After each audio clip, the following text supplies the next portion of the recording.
Welcome back to Gourmet Assembly, where we dive into the delicious world of food manufacturing, taking a look at how all of our favorite snacks are made.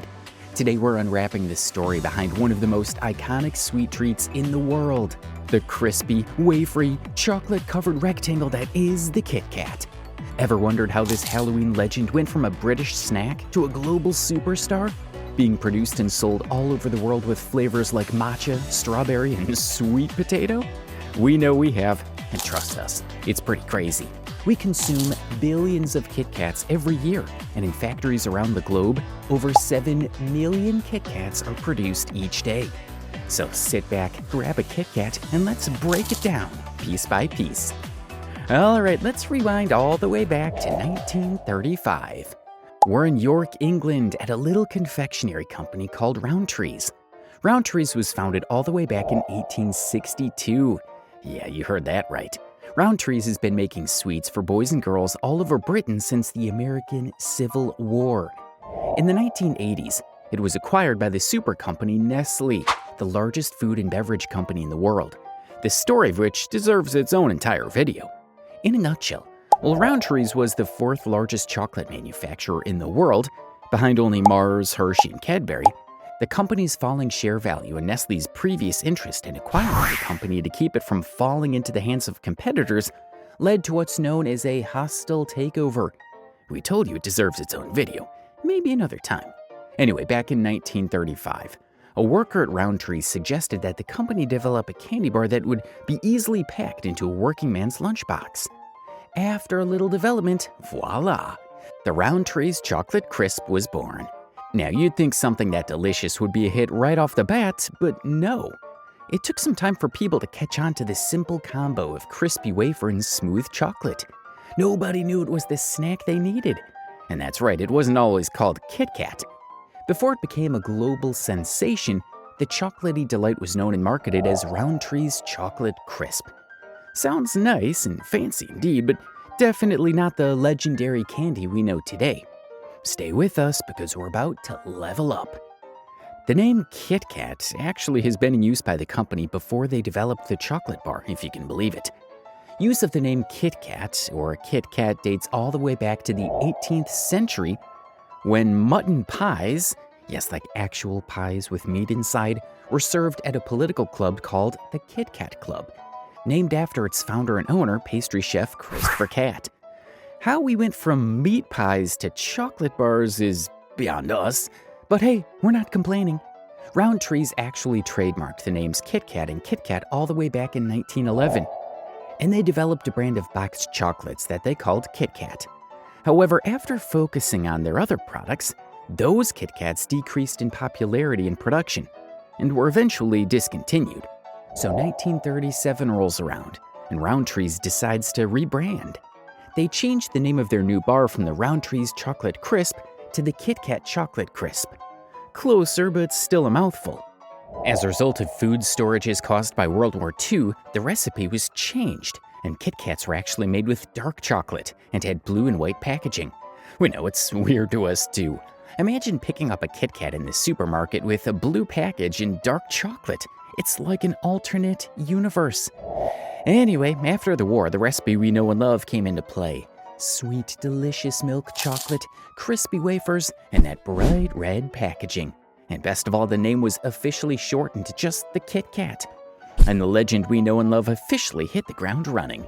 It just goes to show, even chocolate bars benefit from a glow-up. It was time for the KitKat to start making history, one crunchy bite at a time. Alright, so without further ado, let's talk about what makes a KitKat, well, a KitKat. It's all about that structure, baby. You've got the delicate, crispy wafer layers, stacked and stuffed with just the right amount of smooth milk chocolate. That snap when you break off a piece, that's a well-crafted, sweet symphony. You break off a piece of a KitKat bar and it's like boom, instant satisfaction. Speaking of breaking off a piece, does that sound familiar to anyone? It does to us. And that's because the KitKat has that iconic marketing slogan. You know the one, give me a break, break me off a piece of that KitKat bar. That catchphrase, which we'll get to later, played a huge part in taking KitKat to the next level, and is now the slogan recognized all over the world to signify this epic confection. But that gets us to the next most genius part of KitKat, the segments. KitKats have the perfectly proportioned segments, so you can break off individual rectangles of goodness one at a time, or even share if you're into that sort of thing. But let's be real, how often are you actually sharing? Or if you're a psycho, you can just bite the entire thing. But we'd never condone behavior like that. KitKat nailed that perfect balance between crunchy and creamy, and since they got it right from the start, they never really needed to change it up. Why mess with perfection? So how are these things really made? Nestle's factories have things down to a science. 3 types of factories are located in close proximity to each other. One for the chocolate, one for the wafer filling, and one for assembly.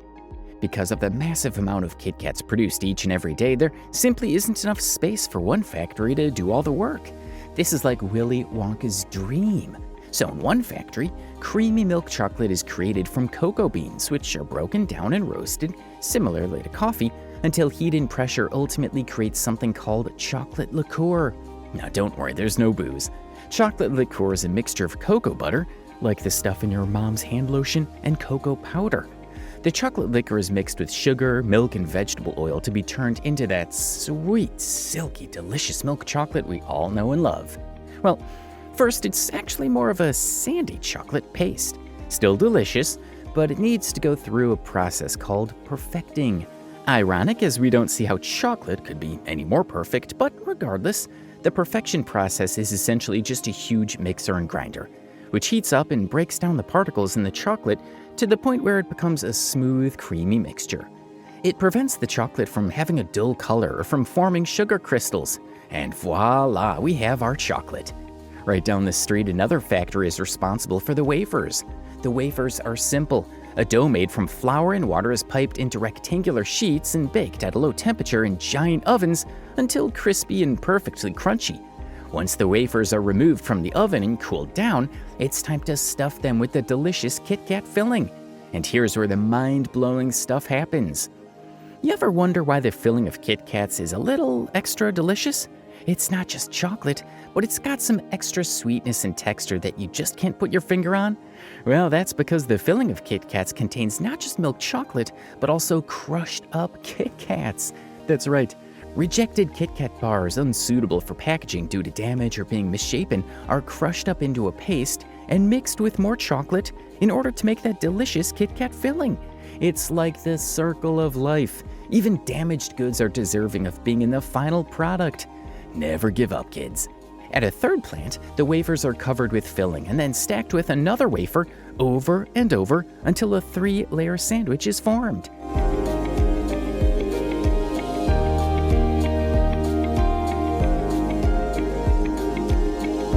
Then it's time for the grand finale. Chocolate is pumped into molds to create the exterior of the KitKat.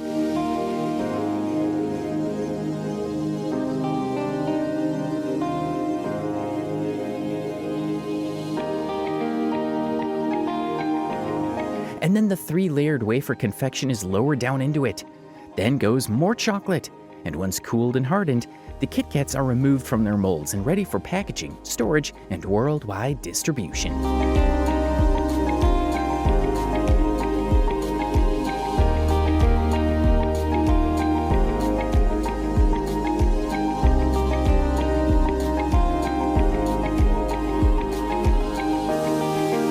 Speaking of worldwide, things get wild when we zoom out globally. KitKat has been doing its thing all over the globe, but in Japan? Oh man, Japan turned KitKat into an art form. They've got matcha, sake, even sweet potato. It's like chocolate meets Bertie Bott's every flavor beans from Harry Potter, and they're nailing it. Over there, KitKats are practically collector's items. The flavors are endless. Imagine biting into a wasabi-flavored KitKat. Yeah, it's actually a thing. Meanwhile, in the US and UK, we're keeping it classic with milk chocolate, dark chocolate, white chocolate, and maybe a seasonal flavor like pumpkin spice or blueberry here and there. No one can deny that Japan takes the crown when it comes to KitKat innovation. And it's not just candy over there, it's an experience. Japan might be the most famous for its out there KitKat flavors, but the global KitKat madness doesn't stop there. Let's take a quick world tour.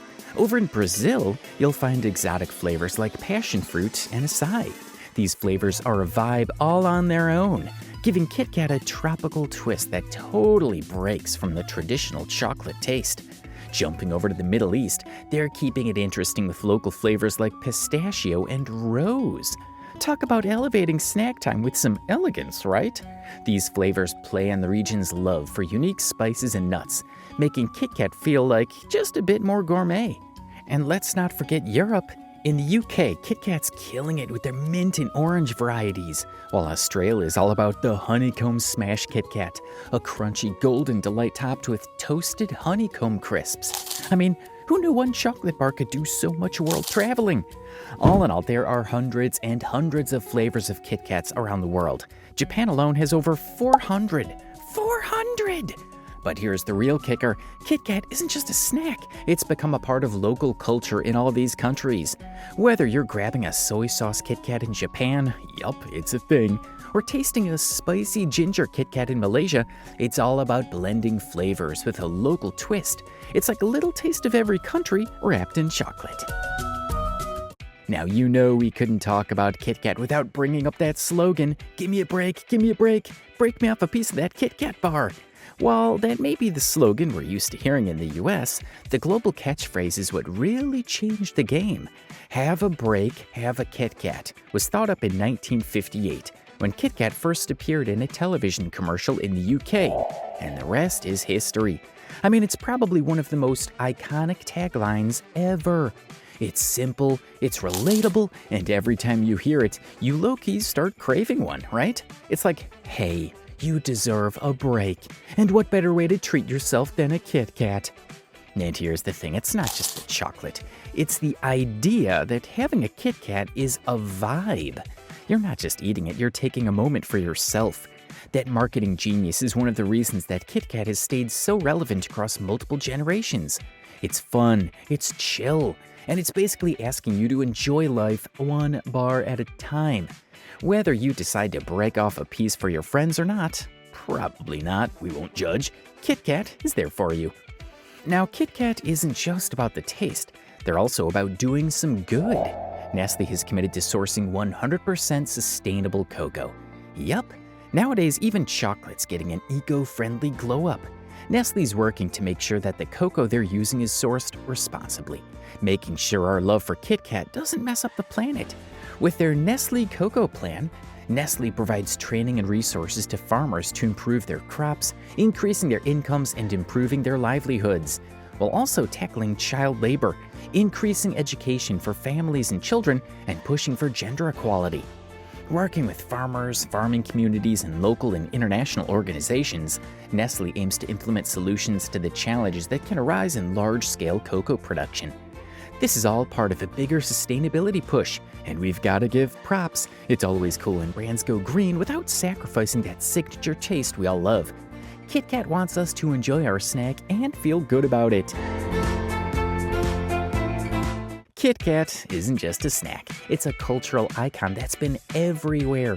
From viral trends to TV shows to collaborations with big brands. This isn't your average chocolate bar, it's practically a celebrity. KitKat didn't stop at movies and TV shows though. This chocolate bar straight up broke the internet. Over on TikTok, KitKat has inspired its own hashtag challenges and DIY dessert trends. People aren't just snapping the bars anymore, they're melting them into brownies, blending them into milkshakes, or even turning them into full-on cakes. While plenty of people just like to enjoy the candy bar by itself, KitKats have turned into a dessert mainstay outside of just the candy world. And that's not even the craziest part. KitKat has entered the fashion scene too. Yup, limited edition designer collabs have put KitKat on streetwear, sneakers, and even runway shows. Through partnerships with luxury brands like Georgia Perry and Adidas, KitKat's distinct logo has shown up on everything from t-shirts to handbags. The snack is literally a fashion statement now. Who would have thought? But it doesn't end there. KitKat has also become a bit of a symbol of good luck in Japan. The Japanese word for KitKat, kirukatsu, sounds like surely win, making it a popular gift for students during exam season. People even take KitKats to shrines for good fortune. So yeah, KitKat went from a snack to a cultural symbol, and a lucky one at that.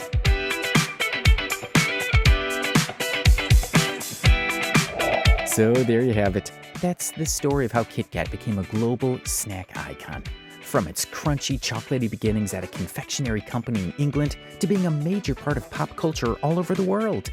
Whether you're munching on a classic or hunting down those wild, exotic, international flavors, KitKat's got a little something for everyone. Don't forget to like, subscribe, and ring that bell for more delicious food breakdowns here on Gourmet Assembly. And remember, next time you need a break, well, you know what to do. Have a break, have a KitKat.